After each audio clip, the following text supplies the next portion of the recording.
Live again. Happy Tuesday. Tuesday is my YouTube day, so I spend the day working on my YouTube videos. Today is a shorter filming day, so I spent the morning filming content.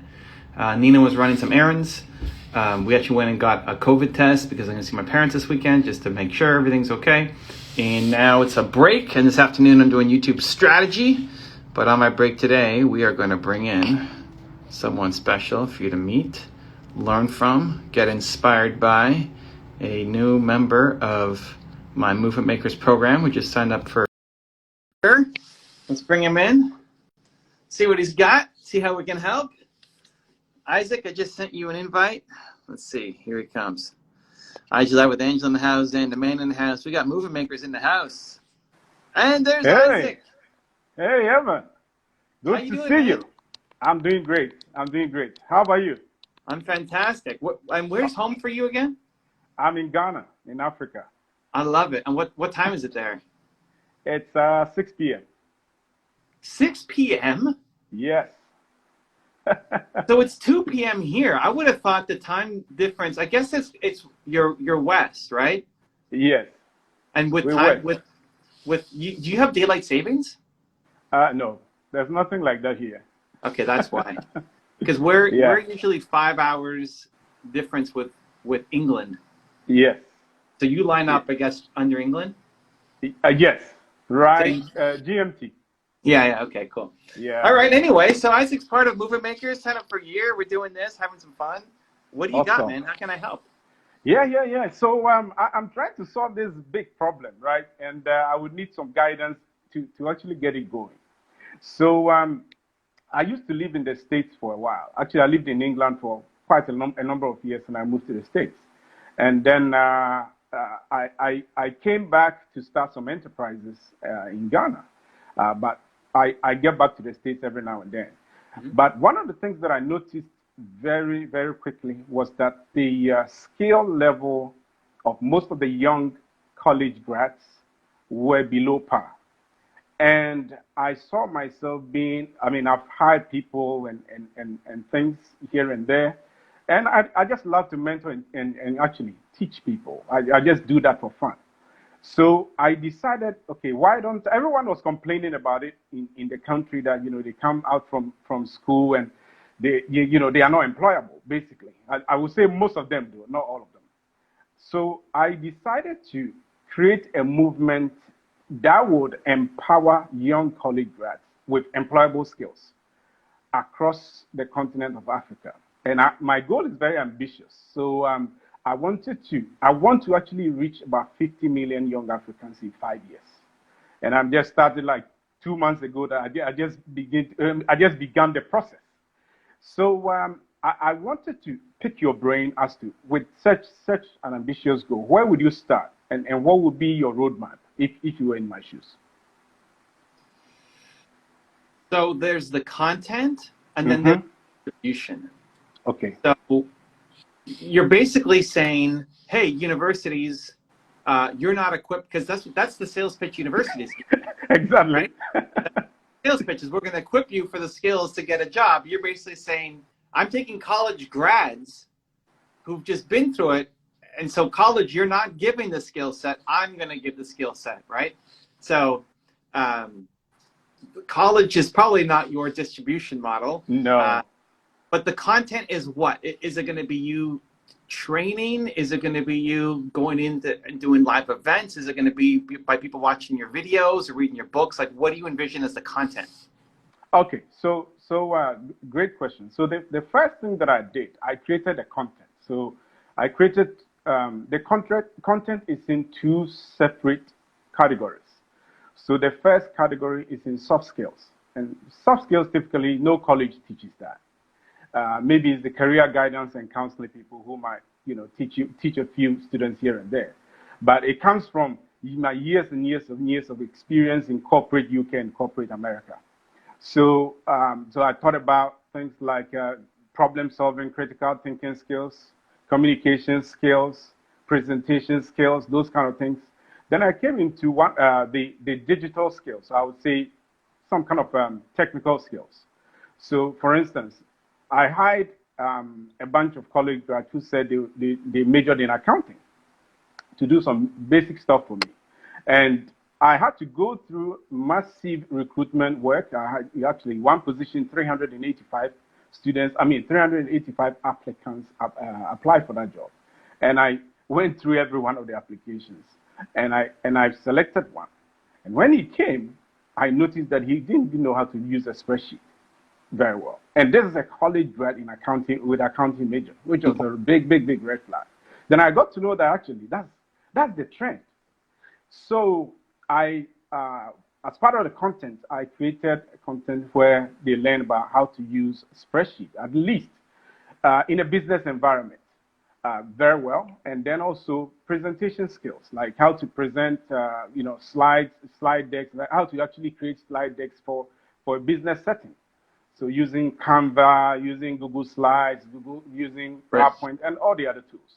Then I taught them also about digital marketing, because I believe that no matter which part of the world that you are, which part of Africa that you are, you need some kind of basic digital marketing skills. And the logic was this.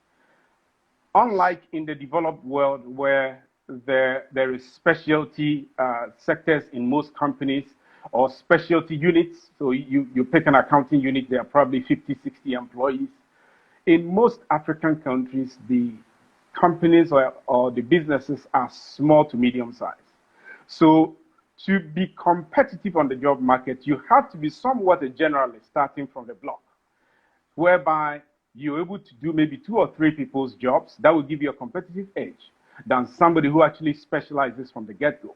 So the skills to actually train them in spreadsheets, slide design, digital marketing, data visualization, and and I also thought about job interview skills and writing resumes. So those are the core blocks of the course. And so what I did is it like, we're talking Africa, right? So it's not Isaac going to schools one by one. No. So is it courses? Is it videos? Is it books? Is it you're going to have 1,000 trainers doing this around the continent? Like, how do you see the actual execution of the content? So this content that I created myself because of my background, right? So because these are things that I've done in my years of corporate experience. So I did them using videos. So basically, it's a Camtasia kind of screen recorder and that kind of thing, and putting it all together, uploading onto a server, and then putting a gateway around it. Basically, that was the premise. Then I got some kind of a break in the sense that I also do some kind of IT consultancy for organizations. So I did some projects for the government of Ghana, and I noticed that they actually wanted to create a platform like that would help train young people. Mm-hmm. So I actually offered to even give them my content for free. Okay. So that they would use, because that would give me skill. Then I find a way to monetize it on the back end. So it hasn't been launched yet, because there was an election, and they trying to approve all the members of cabinet and that kind of thing. That's the process they are in now. So once all the leadership are approved, then I'll be able to know precisely what the rollout strategy is going to be. But I'm really committed to doing that, because I see that, to me, yes, the monetization aspect is there, but I actually want to help. I want to help because I've heard a lot of horror stories. Kids finishing school in 4 or 5 years, they are still unemployed. And it's not because there isn't adequate job. It's just because the companies just don't want to hire, because they think they'll be wasting their time. So if you're going to make a deal with the Ghana government to give it for free, you're monetizing the back end, which is what the students are then going to pay you for coaching or extra training or something else? Yes, coaching, extra training, and then also certification as well. You can have my content for free, but I can put a gateway around. If you want to have a certificate with that, then you pay a token to get that. That's one option. I think so, because of the scale of where you're trying to take this. Right. I think it's going to be really hard to sell the students because they don't have money. I mean, that's part of the challenge. Some people coming out of college, I mean, if they had money to go to college, so they'll have some money, but a lot of them don't have money. It's why they're trying to find a job. They might be in debt. They're trying to find money. So it's going to be hard to sell coaching on a big scale to make it, again, your ambition is Africa, right? If you said, hey, I just want to have a client base of 100 people and right? I think your best bet is, I like the government angle. The challenge is there's lots of different governments. Yeah. Because we're talking Africa, not just Ghana, right? And they all have their own elections and they all have their own politics and all of their, it's, I mean, you know better than crazy. Yeah, it is crazy. I mean, there's big differences in the governments, you know, in level of support and level of corruption and all of that stuff, you know, across the country, right? Yes. I think your best bet is a company that's in all those countries. Like the first one that comes to mind is Dangote. I mean, a company that's known across the whole continent. Right. And you partner with somebody who is entrepreneurial, who recognizes it's a two-way street for them. And one, if Dangote is hiring, and for anybody watching, Dangote is like one of the top biggest companies in Africa. I mean, I don't know. It is. It's one of the top. One of the top 10, but it's founded. You know, Aliko Dangote is the guy who did it, who's still there, who's still alive, who's still involved. So it's more entrepreneurial than a company that's been around and has been handed off to like a lot of different generations already, or run by corporate management. And they're known across Africa. I don't know, where's the headquarters? You know where the headquarters is? It's in Nigeria. Yeah, okay. Yeah. But big presence in Ghana, right? Yes, they do, yes. And it would be everywhere. I mean, across Africa, everywhere. Here in North America, nobody knows who Aliko Dangote is, but big deal. Or him, or like Strive Masiyiwa, or like any of the, I don't know enough about the Ghana local. Oh, I love Strive. I love him. He's a genius. Strive Masiyiwa, he's a genius. Entrepreneurial legend. Yes. Background in the UK as well, kind of similar going there. And again, most of my audience probably have no idea who Strive Masiyiwa is either. But those kinds of people they've made it big, and they recognize the same problem that you recognize. They're struggling in hiring. So if somebody's trying to get out of college to then get a job, Dangote would be one of the places that they would love to go. I'd love to get a job at Dangote, right? Yes. But they don't have the skills to get in. So that's a hiring problem for Dangote that you can come in and solve. Yes. And it's also great PR for them that they're supporting the young African community, that they're training. So they pay you. Oh, yeah. To sponsor the content. You've got and you can keep it narrow at the start if it's just going to be within accounting, for example. You've got the accounting program to teach people spreadsheets, sponsored by Dangote, or company of similar, a telecom company, a bank, but something that can take you, like if you do Dangote Ghana, that could take you across the country. Yeah, if you do some local bank, they may not have branches or offices anywhere else, so now you gotta, it's like the government thing. You could do it with one government, but then the next government, it's hard, right? Where if you're a company who believes in it, they can take you everywhere. So you start small within Ghana because that's where you are and that's easier to build local connections.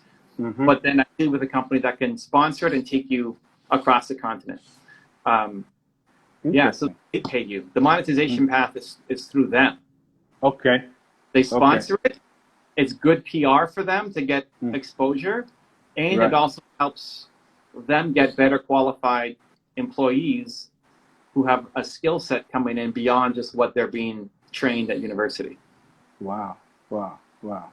And there, as you said, there are a lot of other companies like mining companies, oil and gas companies that are like very, very, especially the mining and the oil and gas. They normally are in the rural areas and they cause a lot of environmental kind of damage. So sometimes doing things like this is very good PR for them. I would just be thinking, do they have a presence in Across. Nigeria? Do they have a presence, on the east side? Do they have a presence in Tanzania? Do they have a presence in South Africa? Are they everywhere? Mining companies typically don't, but I don't know enough about African mining companies to know, Right. but you would know, or you could find that out pretty quickly. Usually it's multinationals, telecom, maybe banks, Yes. maybe even a British company or a North American company that has branches in every single Yes. country. The bank, Standard Chartered and like Standard Chartered Bank. Yeah, Coca-Cola, Pepsi, yes. Right? They have the same thing of, hey, we have trouble hiring people because they're not trained enough. And Coca-Cola does a lot to actually be involved. I don't know Coca-Cola Africa specifically, but they understand the importance of being first and being part of the community and jumping in. So maybe Coca-Cola sponsors. But that's, if you said, again, Ghana or your city or something, that's different. But Africa. That's right? huge, man. But listen, I like it, but who's the partner that takes you to Africa? So you still start with Coca-Cola or Dangote Ghana, yes, and then they take you to the rest of the continent. And as opposed to having 40 different partnerships with 40 different companies and governments and trying to make all that mess happen. Wow, interesting. Then I was also thinking about this. So in terms of influence and impact, so I just started a YouTube channel that I teach about some of these things as well. I currently don't have much in terms of subscriber base and things. I just started.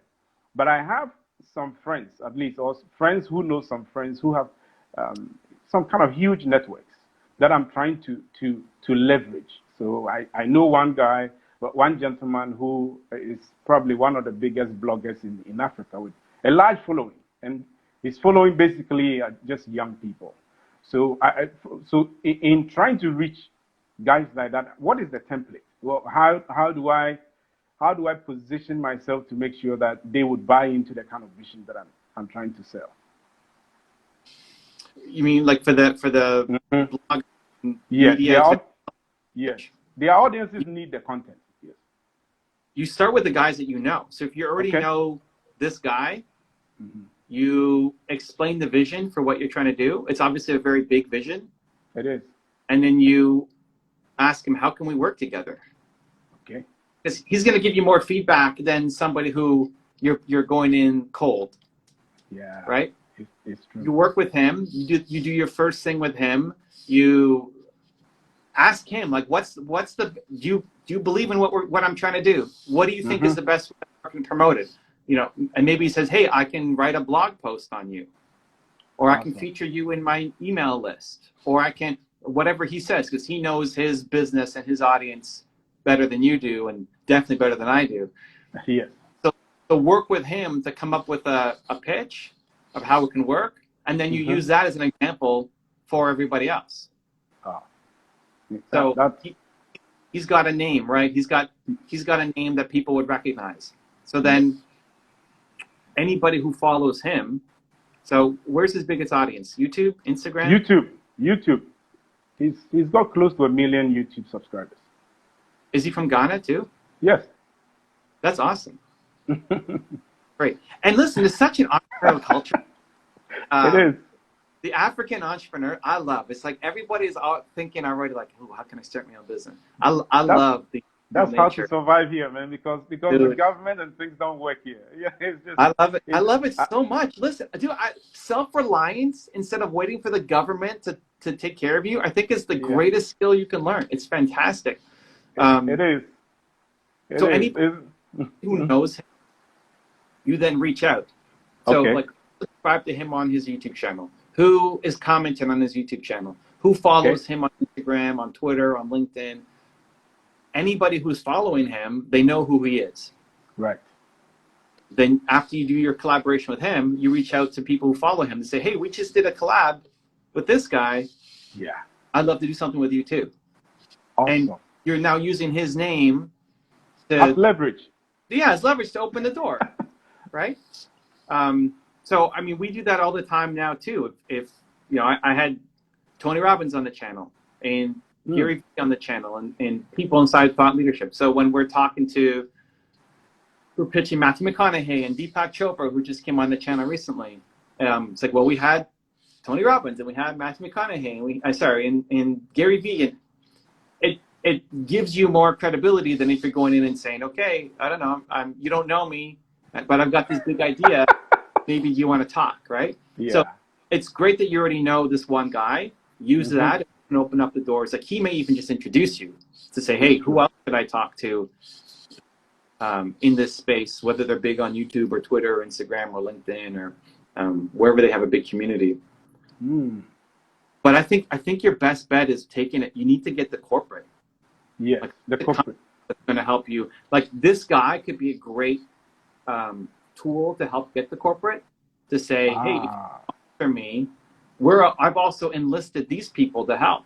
It's not just me, it's also this guy who's willing to promote it, and this guy who's willing to make a YouTube video on it, and this woman who's willing to blog about it, right? Wow.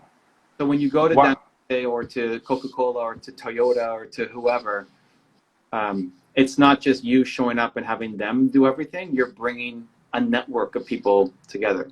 Yeah, Evan, I'm so happy you brought this because I never thought about it that way. This is phenomenal. This is because once I'm able to bring this gentleman on board, I know he has a strong network across Africa. Obviously, you can't have a YouTube channel with close to 1 million people with just one country represented. He has people from all walks of life, all over the world. And I believe once I present it that way to him, it will actually resonate with him, and I believe that will work. He might have connections too that could help. Mm-hmm. Like somebody at one of those companies that could help spread the message. Yes, we'll do that. And I have another gentleman. He has like 1.5 million on Instagram. That one I'm not directly connected with him. I don't really know him, but I know somebody who knows him. Is he gone? Yes, he is. Man, I love He's a young guy. Yeah. These are young guys, and they are really doing well. They're really doing well, and it's amazing. It's amazing. And the whole thing is that you have to be entrepreneurial here, else you can't survive. You have to, and that is really causing innovation and things to actually grow in many parts of Africa. Many parts. Young people are just erupting with ideas.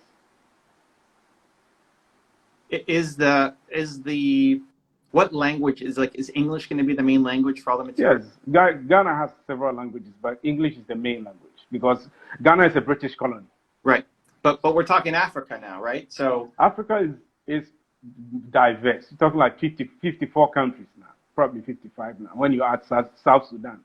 So it's highly diverse, culturally, language, food, everything is different from one country to the next.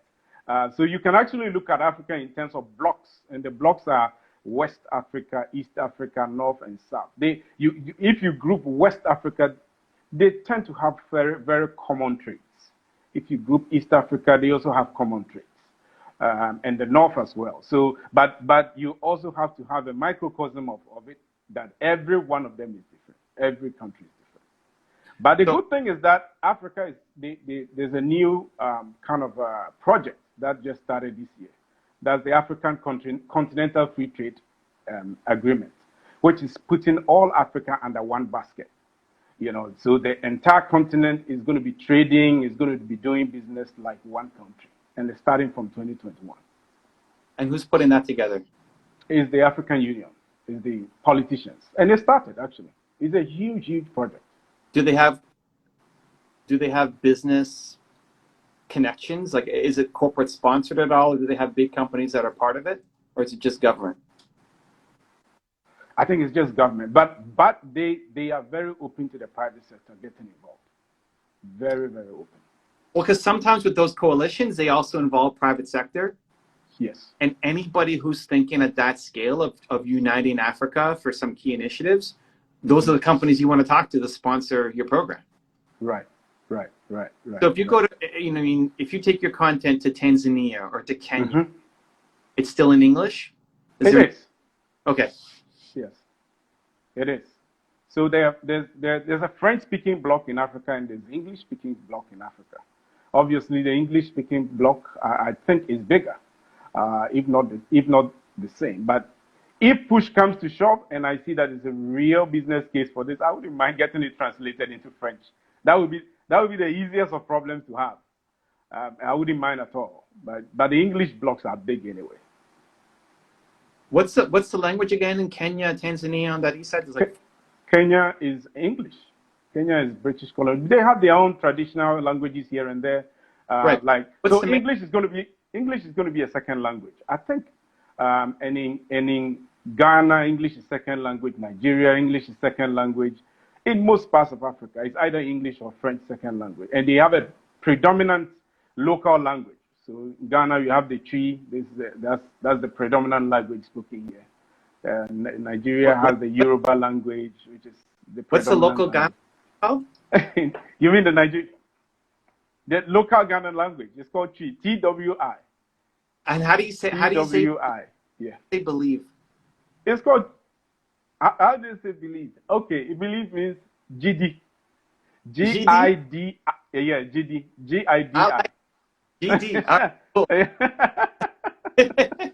I like it. Yeah, it could mean both belief and faith. It means the same thing. Yes, faith and belief, it means the same thing in the local setting. Cool. I like it. Yeah. I like it.